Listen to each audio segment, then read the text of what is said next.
Hello everyone, हर हर महादेव, श्री शिवाय नमस्तुभ्याम। आप सभी को नाग पंचमी की ढेर सारी शुभकामनाएं। आज हम नाग पंचमी की सरल पूजा विधि कैसे अपने घर में हम बहुत ही सरल तरीके से नाग पंचमी की नाम देवता की पूजा कर सकते हैं, वीडियो के माध्यम से आपको दिखाया जा रहा है। आप इसी तरीके से अपने घर में सरल पूजा विधि कर सकते हैं। सबसे पहले आप जहाँ भी पूजा करें, जैसे पूजा स्थान पे या फिर अपने घर के मुख्य द्वार के दरवाजे पे दोनों साइड बनाना होता है, या फिर आप अपने घर पे पूजा मंदिर पे बना सकते हैं। तो इस तरीके से आप दीवार पे बनाया जाता है। आप अपने घर की दीवार को जहाँ आप पूजा कर रहे हैं उस स्थान को अच्छे से साफ़ कर लीजिए कपड़े से। फिर वहाँ पे हम नाग देवता का चित्र अंकित कर देते हैं। इस तरीके से नाग देवता बना लेते हैं। आपके यहाँ जिस भी चीज़ से बनाया जाता हो, किसी के यहाँ गेरू से, घी से, रोली से, चंदन से या काजल से बनाया जाता है तो बहुत ही शुभ माना जाता है। आप इस तरीके से बना लीजिए। हमारे यहाँ गाय के शुद्ध घी से बनाया जाता है, फिर उसमें चंदन से अंकित किया जाता है। तो मैं यहाँ पहले शुद्ध घी से बना के फिर उसमें चंदन हल्दी से यहाँ पे नाग देवता के चित्र अंकित कर रही हूँ। इस तरीके से आप भी बना लीजिएगा। आपके यहाँ जो सुविधा हो, जैसे आप घर पे पूजा करते हैं आपके यहाँ, उस तरीके से नाग नागिन का 2 जोड़े बनाया जाता है। नाग और नागिन दोनों का जोड़ा बनाया जाता है। तो आप 2 जोड़े यहाँ पे बना सकते हैं, 2 भी बना सकते हैं, 4 भी बना सकते हैं, या आप 5 बना सकते हैं। ठीक है, तो इस तरीके से आप नाग देवता की चित्र बनाकर पूजा कर सकते हैं बहुत ही सरल तरीके से। जैसा आपको चित्र बनाना, ड्रॉ करना आता है, आप उस तरीके से बना लीजिए। फिर यहाँ पे हम हल्दी से टीका करेंगे। हल्दी से टीका करना बहुत ही शुभ माना जाता है। सुख, समृद्धि, धन, वैभव की कामना करते हुए हम यहाँ पे हल्दी से, कुमकुम से तिलक कर देंगे। नाग देवता का चंदन से और रोली से इस तरीके से अंकित कर देते हैं, टीका कर देते हैं। फिर हम अक्षत चढ़ा देते हैं। यहाँ पे नाग देवता को अक्षत अर्पित करते हैं। इस तरीके से दोनों जोड़े पे आप नाग देवता को अर्पित करें अक्षत।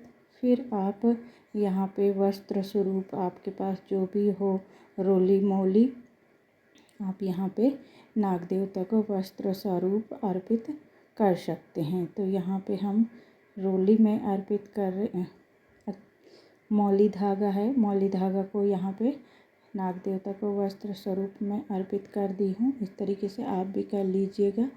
और फिर यहाँ पे हम ऐसे बहुत ही सरल तरीके से नाग देवता की बड़ी आसानी से अपने घर में अपनी सुख समृद्धि के लिए भगवान से विनती करते हैं, नाग देवता से, और फूल अर्पित कर देते हैं। इस तरह सावन में आजकल बहुत सारे फूल उपलब्ध हैं हमको, तो हम यहाँ पे फूल अर्पित कर देते हैं। सुगंधित कोई सा भी फूल आप यहाँ पे अर्पित कर सकते हैं। मैं सफ़ेद और नीले 2 अपराजिता के पुष्प अर्पित कर रही हूँ नाग देवता को।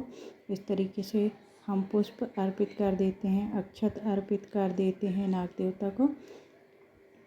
फिर हम पूजन करते हैं और बड़े ही भाव से नाग देवता का ध्यान करते हुए हमें मन में भगवान भोलेनाथ का भी ध्यान करना है, क्योंकि भगवान भोलेनाथ के साथ ही रहते हैं नाग देवता। तो इस तरीके से हम फूल अक्षत अर्पित कर देते हैं। और फिर सुगंधित यहाँ पे हम धूप बत्ती जलाते हैं। धूप बत्ती जलाकर धूप दीप दिखा देते हैं। धूप का हम दर्शन करा देते हैं सुगंधित यहाँ पे। और फिर हम यहाँ पे दीप जलाकर दीप प्रज्वलित करेंगे।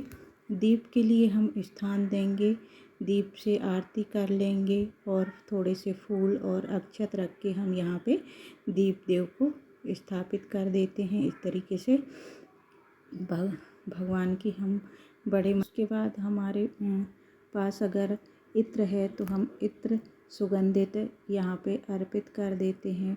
भगवान नाग देवता को। और फिर जो भी हमारे पास मीठा मिठाई जो भी है हम उसका भोग लगा देते हैं। यहाँ पे थोड़ा थोड़ा ही हमको सब कुछ भोग लगाना है, क्योंकि और यहाँ पे कच्चे दूध का भोग लगाना बहुत ही आवश्यक है, क्योंकि नाग देवता को दूध अर्पित किया जाता है। इस दिन नाग देवता को दूध इस तरीके से हम आचमनी में लेके थोड़ा थोड़ा चढ़ा देंगे और एक कटोरी में थोड़ा सा हम दूध रख देंगे। दूध भोग के लिए रखने के बाद हम यहाँ पे आचमनी करा देते हैं और थोड़ा जल अर्पित कर देते हैं और हम नाग देवता के लिए जल रख देते हैं। इस तरीके से आप थोड़ा थोड़ा जो भी है वो रख दीजिए भोग के लिए। और इस तरीके से आप फूल अक्षत हाथ में लेकर हाथ जोड़कर और भगवान से विनती करें और कथा सुन लीजिए। कथा सुनने के बाद आप वहाँ पे फूल अक्षत छोड़ दीजिए वहीं पे, और इस तरीके से हमारी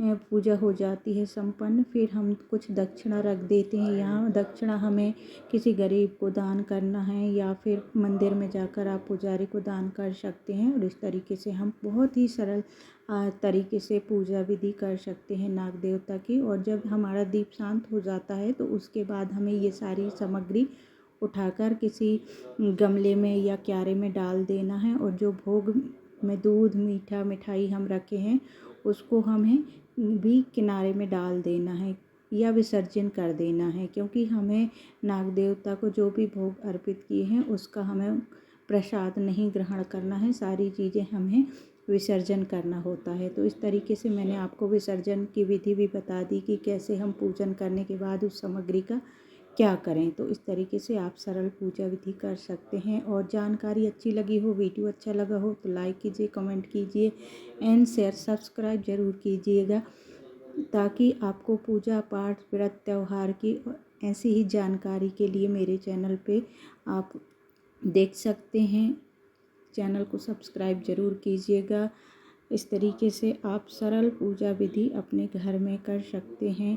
हर हर महादेव, श्री शिवाय नमस्तुभ्याम। आप सभी को नागपंचमी की ढेर सारी शुभकामनाएं, बधाइयाँ।